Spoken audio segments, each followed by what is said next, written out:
Saraswati group of એજ્યુકેશનની આ online પ્રોસેસમાં આપ સૌનું હાર્દિક સ્વાગત છે. વિદ્યાર્થી મિત્રો, આપણે સાયન્સ સબ્જેક્ટમાં ધોરણ 9 ચેપ્ટર નંબર 14 એટલે કે નૈસર્ગિક સ્ત્રોતો વિશે અભ્યાસ કરી રહ્યા છીએ. હવે આ નૈસર્ગિક સ્ત્રોતો ચેપ્ટર જે 14 છે એનો આપણો આ લાસ્ટ લેક્ચર છે બાળકો, એટલે કે પાઠ નંબર 12. આજે આપણું ચેપ્ટર અહીંયા કમ્પ્લીટ થઈ જશે. ઓકે, પરંતુ આના આગલા પાર્ટમાં એટલે કે પાર્ટ 11 માં આપણે કોના વિશે ચર્ચા કરેલી હતી? તો કે આપણે નાઇટ્રોજન ચક્ર વિશે ચર્ચા કરેલી હતી, કાર્બન ચક્ર વિશે ચર્ચા કરેલી હતી. આ ઉપરાંત ગ્રીન હાઉસ અસર કઈ રીતે સર્જાય છે, બરાબર, એને અસર કરતા પરિબળો કયા કયા છે એ પણ આપણે જોયું હતું કે વાતાવરણમાં કાર્બન ડાયોક્સાઇડ છે એ વધુ ને વધુ રિલીઝ થાય છે. કારણ કે હાલ તમે જાણો છો ઔદ્યોગિક ક્રાંતિ વાળો પોઈન્ટ આવ્યો તો યાદ કરો. પાર્ટ 11 માં એક પોઈન્ટ આવ્યો તો ઔદ્યોગિક ક્રાંતિ અને અશ્મિ બળતણનું વધુ પડતું દહન. અશ્મિ બળતણનું વધુ પડતું દહન એટલે કે પેટ્રોલ, ડીઝલ, કેરોસીન, ઓઇલ, આ બધી વસ્તુઓ, બરાબર, અને વધુ ને વધુ અત્યારે ઉદ્યોગો સ્થપાય છે. તો આ બધાયના કારણે એનો ઉપયોગ વધ્યો, એટલે જેમ એનો ઉપયોગ વધુ થશે એમ સામે CO2 પણ વધુ રિલીઝ થશે, અને જેમ CO2 વધુ રિલીઝ થશે એમ શું થશે તો કે ગ્રીન હાઉસ અસર વધુ ને વધુ સર્જાશે. ઓકે, આ વસ્તુ આપણે જોઈ ગયા હતા. હવે આજે આપણે એવું જ એક ચક્ર પાર્ટ 12 માં જોવાનું છે, એટલે કે ઓક્સિજન ચક્ર. આપણે પહેલા વોટર સાયકલ જોઈ, જળ ચક્ર. એમાં શું થતું તો કે પાણી ઉપરથી નીચે આવતું. પાણી પહેલા ગરમ થાય, બાષ્પીભવન થઈને બાષ્પ બને, વરાળ બને અને વરસાદ સ્વરૂપે નીચે આવે. ઈ જળ ચક્ર આપણે જોયું. ત્યારબાદ નાઇટ્રોજન ચક્ર આવી ગયું કે નાઇટ્રોજન હોય એનો ઉપયોગ કઈ કઈ રીતે થતો, આપણે કઈ રીતે એનો ઉપયોગ કરતા, પાછો વાતાવરણમાં કઈ રીતે આવી જતો એ પણ વસ્તુ જોઈ. હવે કાર્બન ચક્ર વિશે પણ આપણે માહિતી મેળવી ગયા. એમાં મેઇનલી કયો તત્વ હતો તો કે કાર્બન હતું. આજે આપણે ઓક્સિજન ચક્ર વિશે માહિતી મેળવવાની છે. હવે તમે જાણો છો ઓક્સિજન ચક્ર છે, બરાબર, તેમાં મેઇન કયું તત્વ હશે તો કે ઓક્સિજન હશે. મેઇન કયું તત્વ હશે? ઓક્સિજન. કારણ કે જે ચક્ર હોય એમાંનું નામ હોય ઈ જ તત્વ મેઇન હોય, ઓક્સિજન ચક્ર. ઓકે, ઓક્સિજનની સંજ્ઞા થશે O. ચાલો જોઈએ તો આપણે હવે ઓક્સિજન ચક્ર. સજીવ અને નિર્જીવ ઘટકો વચ્ચે થતા O2 ના ચક્રીયકરણને ઓક્સિજન ચક્ર કહે છે. કોના કોના વચ્ચે? તો કે એક સજીવ અને નિર્જીવ વચ્ચે થતા ઓક્સિજન ના ચક્રીયકરણને, પેલા સજીવમાંથી નિર્જીવમાં આવ્યો, નિર્જીવમાંથી પાછો સજીવમાં, ચક્ર ચાલુ રહ્યું. કેમ? પાણી નીચેથી ઉપર, ઉપરથી નીચે ચક્ર ચાલુ રહે ને, સાયકલ. બસ એવી જ રીતના અહીંયા ઉપર નીચે નથી, ઈ પાણી હતું, બરાબર, આ વાયુ છે. એટલે જે સજીવમાંથી નિર્જીવમાં જાય એ બધું આખું ચક્ર ચાલુ રહે અને શું કહે છે? ઓક્સિજન ચક્ર કહે છે. ઓકે, કઈ રીતે સજીવ નિર્જીવ આપણે જોઈ. નિર્જીવ ઘટક પહેલા આપણે જોઈએ, બરોબર. તો કે વાતાવરણમાં, આ ખાસ પોઈન્ટ યાદ રાખજો બાળકો, પર્સન્ટેજ આપ્યા હોય ને એ ખાસ યાદ રાખવાના. કારણ તો કે તમને એક માર્કમાં MCQ માં એવી જગ્યાએ પૂછાતા હોય આવા પર્સન્ટેજ, એટલે એ આપણો ખાસ યાદ રાખવાનો. અહીંયા કેટલા ટકા મુક્ત ઓક્સિજન આશરે છે જોવો તો 21% ઓક્સિજન. આ O એટલે ઓક્સિજન છે. આ શું છે? ઓક્સિજન. 21% ઓક્સિજન. કેટલું? વાતાવરણમાં આશરે મુક્ત કેટલું ઓક્સિજન છે? 21%, 21%, બરાબર. પૃથ્વીના પોપડામાં કાર્બન ડાયોક્સાઇડ, તો એમાં CO2 O આવ્યો. ધાતુઓ અને સિલિકોન, સિલિકોનની સંજ્ઞા થશે બાળકો, ખાસ યાદ રાખજો, સિલિકોન એટલે થશે Si. જો સંજ્ઞા બધી અત્યારથી યાદ રાખતી જવાની છે, બધી જ સંજ્ઞા, એટલે આગળ તમે જ્યારે 10મા માં જાવ ત્યારે તમને પ્રોબ્લેમ થાય નહીં. એટલા માટે સંજ્ઞા અત્યારથી બધી યાદ રાખતી જવાની છે. ઓકે, સિલિકોનની સંજ્ઞા શું થશે? Si. સિલિકોનના ઓક્સાઇડ. તો એક વસ્તુ યાદ કરો બાળકો, મેં તમને ઓક્સાઇડ વિશે કાલે પણ સમજાવ્યું હતું. ઓક્સાઇડ ક્યારે સર્જાય? તો કે જ્યારે તત્વ એકલું જ હોય એમાં ઓક્સિજન ઉમેરાય એટલે હવે ઈ સિલિકોનના ઓક્સાઇડ બને. સમજાણું? ઓક્સિજન ઉમેરાય તો ઓક્સાઇડ બને, ક્લોરીન ઉમેરાય તો ક્લોરાઇડ બને, સલ્ફર ઉમેરાય તો સલ્ફાઇડ બને. આવી રીતના કન્ટિન્યુ શું હોય? પ્રોસેસ ચાલુ રહેતી હોય છે. ઓકે, તો સિલિકોનના ઓક્સાઇડ સ્વરૂપમાં સંયોજનમાં ઓક્સિજન મળી આવે છે. કારણ કે ઓક્સાઇડ છે સ્વાભાવિક છે, તો આ ઓક્સિજન એટલે શું થયો? એક પ્રકારનો ઓક્સાઇડ જ થયો, બરાબર? એટલે આવી રીતના આપણને ઓક્સાઇડ મળતા આવતા હોય છે. હવે આપણે જૈવિક અણુઓમાં વાત કરીએ તો જૈવિક અણુઓમાં કાર્બોદિત, પ્રોટીન, લિપિડ, લિપિડ એટલે કે ચરબી થાય. આ બાયોલોજિકલ વર્ડ છે લિપિડ. લિપિડનો મતલબ શું થાય બાળકો? ચરબી થશે. અને ન્યુક્લિક એસિડ, આ બધાયમાં આવશ્યક ઘટક તરીકે ઓક્સિજન આવેલો હોય છે. ઓકે, તો આટલો જે ગ્રાફ આવેલો છે બાળકો, તમે એનો એક વખત ફોટો પાડી લ્યો. આવી રીતના બાળકો જે છે એ નિર્જીવ ઘટકમાંથી સજીવ ઘટકમાં ઓક્સિજનનું ચક્ર ચાલતું હોય છે, બરાબર? આપણે જોયું કે 21% ઓક્સિજન છે. કઈ કઈ જગ્યાએ આપણે ઉપયોગમાં લઈએ છીએ? ઘણી જગ્યાએ ઓક્સાઇડ સ્વરૂપે પણ ઉપયોગમાં આવે છે, બરાબર? આ તો શું છે? ગ્રાફ છે. હજી બાળકો આપણો ઓક્સિજન ચક્રનો પ્રશ્ન પૂરો થયો નથી. હજુ આપણે એના વિશે આગળ માહિતી મેળવવાની છે. તો ચાલો આપણે હજુ થોડીક આગળ માહિતી મેળવીએ. આપણે ઓક્સિજનનો ઉપયોગ કરતી ક્રિયાઓ હવે જોશું બાળકો. અને આપણે જેમ જોઈએ છીએ કે ચક્ર છે તો પાછું મુક્ત થવો જોઈએ ઓક્સિજન. તો ઉપયોગ કર્યા બાદ આપણે O2 એટલે કે ડાયઓક્સિજન મુક્ત કરતી ક્રિયાઓ આપણે જોવાની છે. એટલે પહેલા ઉપયોગ કરી લીધો, પાછું મુક્ત થઈ ગઈ, તો એ કેવું થઈ ગયું? સરભર થઈ જશે, સાયકલ ચાલુ રહેશે. એટલે જ આપણે એને કીધું ઓક્સિજન ચક્ર. તો ફર્સ્ટ ઓફ ઓલ આપણે બાળકો જોઈએ ઓક્સિજનનો ઉપયોગ કરતી ક્રિયાઓ. તો મેઇનલી ઓક્સિજન ક્યાં ક્યાં ઉપયોગમાં આવે? તો કે દહનની ક્રિયામાં. ત્રણ પ્રક્રિયામાં અત્યારે કીધું. પહેલું કઈ છે? દહન. દહન એટલે કે કોઈ પણ વસ્તુ સળગાવવી. હવે ધારો કે અત્યારે હાલ આ રૂમમાં મારે કોઈ પણ વસ્તુ સળગાવવી છે તો એના માટે ઓક્સિજન હોવો જરૂરી છે. જો ઓક્સિજન નહીં હોય તો એ વસ્તુ સળગાવી શકાશે નહીં. આવું યાદ કરો, તમારે 7મા 8મા સાયન્સમાં આવતું કે દહન માટે હંમેશા ઓક્સિજન જરૂરી છે. તમારે એક પ્રયોગ આવતો 8મામાં, મેગ્નેશિયમની પટ્ટી સળગાવવી. યાદ આવ્યું 8મામાં? યસ, બરાબર. એમાં શું આવતું કે ઈ મેગ્નેશિયમની પટ્ટી સળગાવી હોય તો એના માટે ઓક્સિજન તો હવામાં હોવો જરૂરી જ છે. એટલે દહનની પ્રક્રિયામાં ઓક્સિજનનો ઉપયોગ થશે. બીજું શ્વસન. તમે જાણો જ છો આના વિના આપણું જીવન ચાલે એમ નથી. આપણે શ્વસનમાં શું લઈએ છીએ? ઓક્સિજન લઈએ છીએ અને CO2 રિલીઝ કરીએ છીએ. તો આપણે ઓક્સિજન લઈએ છીએ ને એટલે એ પણ શું થયું? ઓક્સિજનનો ઉપયોગ થયો. અને ત્રીજો ઉપયોગ છે નાઇટ્રોજન ઓક્સાઇડ. હવે જો અહીંયા પાછું આવ્યું ઓક્સાઇડ આવ્યા. પહેલા ખાલી શું હશે? તો કે પહેલા ખાલી નાઇટ્રોજન હશે, એમાં ઓક્સિજનનો ઉમેરો થયો તો બન્યા નાઇટ્રોજન ઓક્સાઇડ. આ ઓક્સાઇડ વિશે આપણે 2 લેક્ચરમાં ત્રીજી વાર ચર્ચા કરી. આ જ લેક્ચરમાં બીજી વાર, અને પાર્ટ 11 માં પણ આપણે ઓક્સાઇડ વિશે બાળકો ચર્ચા કરી લીધી. હવે તમે ઓક્સાઇડ વિશે ક્લિયર છો. તમને કોઈ પણ ના ઓક્સાઇડ કહે સમજી જવાનું. સપોઝ કે હું એમ કહું કેલ્શિયમ ઓક્સાઇડ, તો એ શું હોય? કેલ્શિયમ ધાતુ એની હારે ઓક્સિજન હોય એટલે કેલ્શિયમના ઓક્સાઇડ. ડન. અહીંયા નાઇટ્રોજન ઓક્સાઇડ છે તો નાઇટ્રોજન તત્વ એની સાથે ઓક્સિજન, નાઇટ્રોજનના ઓક્સાઇડ બન્યા, બરાબર? આ ત્રણ વસ્તુઓમાં ઓક્સિજનનો ઉપયોગ થાય છે. ઓકે, ઉપયોગ થાય છે તો સામે હવે ક્યાંથી પાછો ઓક્સિજન આવતો હોય? યુઝ તો કરી લીધો, પાછો આવતો હોય એવું? તો કે એવી પ્રક્રિયાઓ છે O2 મુક્ત કરતી ક્રિયા. કઈ કઈ ક્રિયા? કે હરિત દ્રવ્ય ધરાવતા.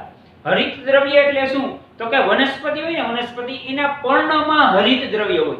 ઈ તમને નરી આંખે દેખાય નહીં.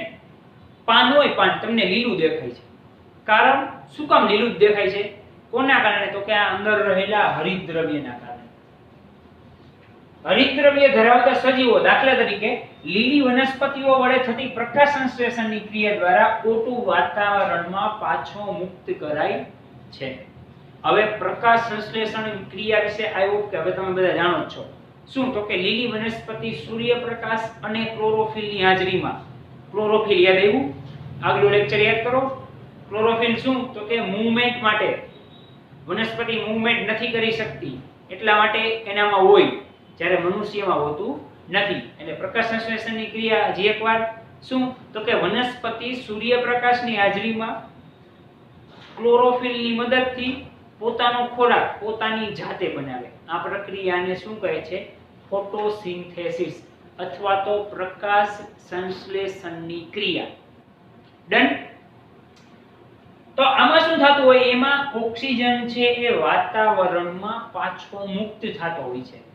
એટલે એ વાતાવરણમાંથી લીધો તો પાછો વયો ગયો, બરાબર. આ જે વનસ્પતિ પોતાનો ખોરાક બનાવતી હોય ને એ પ્રક્રિયામાં, એટલે O2 મુક્ત થઈ ગયો, ઉપયોગી થયો તો, અને મુક્ત પણ O2 થઈ ગયો. ઓકે બાળકો, તો અહીંયા આપણું ઓક્સિજન ચક્ર છે એ પણ પૂરું થાય છે. 2 પાર્ટ છે એ તમારી બુકમાં નોટ ડાઉન કરી લ્યો. હવે આપણે જોઈએ બાળકો, ઓઝોન શું છે. આપણે ઓઝોન વિશે ઓલરેડી આગલા પાર્ટમાં માહિતી મેળવી જ ગયા, બરાબર. પણ આ ઓઝોન અસર વિશે જોઈએ. આ ઓઝોન વિશે છે. ઓઝોન શું છે? તે ઝેરી હોવા છતાં સજીવો માટે કેમ લાભદાયક છે? વિચારો, આ તો અલગ પ્રશ્ન થયો. આગળનું અલગ કહેવાય કે આ તો ઝેરી વાયુ છે, તોય મનુષ્યો સજીવો માટે આ કેમ લાભદાયક છે? તો કે આવું શું? ચાલો આપણે જોઈએ. ઓકે, વાતાવરણમાં તત્વીય ઓક્સિજન સામાન્ય રીતે દ્વિપરમાણુય અણુ. દ્વિપરમાણુય અણુ એટલે બાળકો જો આમ હોય, O2 દ્વિપરમાણુય અણુ હોય વાતાવરણમાં, આ O2 હોય, બરાબર. હમણાં આપણે જોઈ ગયા આને પહેલાનો પ્રશ્ન. ઓક્સિજન ચક્રમાં બધે O2 જ આવતો. વાતાવરણમાં O2 નો ઉમેરો, વાતાવરણમાં O2 નો ઉપયોગ આવતું બધે O2. જનરલી વાતાવરણમાં O2 જ હોય, પરંતુ વાતાવરણના ઉપરના ભાગમાં ઓક્સિજનના 3 પરમાણુ, એટલે કે O2 નહીં, અહીંયા શું જોવા મળે તમને? O3 જોવા મળે. શું જોવા મળે? O3. હવે ઈ O3 બનતું કેમ હોય બાળકો? તો કે O2 જ હોય, પરંતુ ઈ O2 માં અમુક ભાગ પછી ઉપર તમે જાઓ વાતાવરણમાં, એટલે એક ઓક્સિજનનો ઉમેરો થાય. એક ઓક્સિજનનો ઉમેરો થાય એટલે O2 + O શું બને? O3 બને. અને આ O3 એટલે બાળકો ઓઝોન. ક્લિયર? ઓઝોન એટલે શું? ઓક્સિજનના 3 અણુ. 2 અણુ હોય ઈ ઓકે સારા, પણ 3 અણુ હોય ઈ પાછા કેવા હોય? હાનિકારક હોય. પરંતુ મનુષ્ય માટે કેમ, સજીવો માટે કેમ લાભદાયક છે એ હજી આપણે જોવાનું છે. અત્યારે ખાલી આપણે ઓઝોન શું છે એટલું અહીંયા ક્લિયર કર્યું. શું? તો કે વાતાવરણમાં ઓક્સિજન દ્વિપરમાણુય સ્વરૂપે હોય. જો ખાસિયત રાખજો, આવડી મોટી વ્યાખ્યા હું ખાલી આટલામાં તમને સમજાવી દઉં. જો વાતાવરણમાં O2 દ્વિપરમાણુય સ્વરૂપે હોય, પરંતુ વાતાવરણથી થોડા ઉપરના ભાગમાં જાવ તો એમાં એક ઓક્સિજન ઉમેરાય એટલે ઓક્સિજન ત્રિપરમાણુય સ્વરૂપમાં હોય છે, જેને ઓઝોન કહે છે. ડન? અહીંયા ઓઝોનની વ્યાખ્યા સમજાઈ ગઈ. ચાલો, હવે ઓઝોન શું છે ખબર પડી ગઈ. હવે આગળનો પ્રશ્ન જોઈએ. ઝેરી છે એ તો. આ ઓઝોન O3 શું છે? ઝેરી. છતાંય કેમ સજીવો માટે લાભદાયક છે? ચાલો જોઈએ. તો કે ઓક્સિજનના દ્વિપરમાણુય અણુથી વિપરીત ઓઝોન ઝેરી હોય છે. જો આવ્યું? આ પાછો ઝેરી નો હોય, પણ જો એમાં એક ઓક્સિજનનો ઉમેરો થઈને O3 બની જાય તો આ ઝેરી થઈ જાય. પરંતુ ઓઝોન પૃથ્વીની સપાટીથી કેવો છે? દૂર છે. આપણા વાતાવરણથી કેવો છે? ઘણો બધો દૂર છે, એટલે આપણે એને કઈ લાગે વળગે નહીં.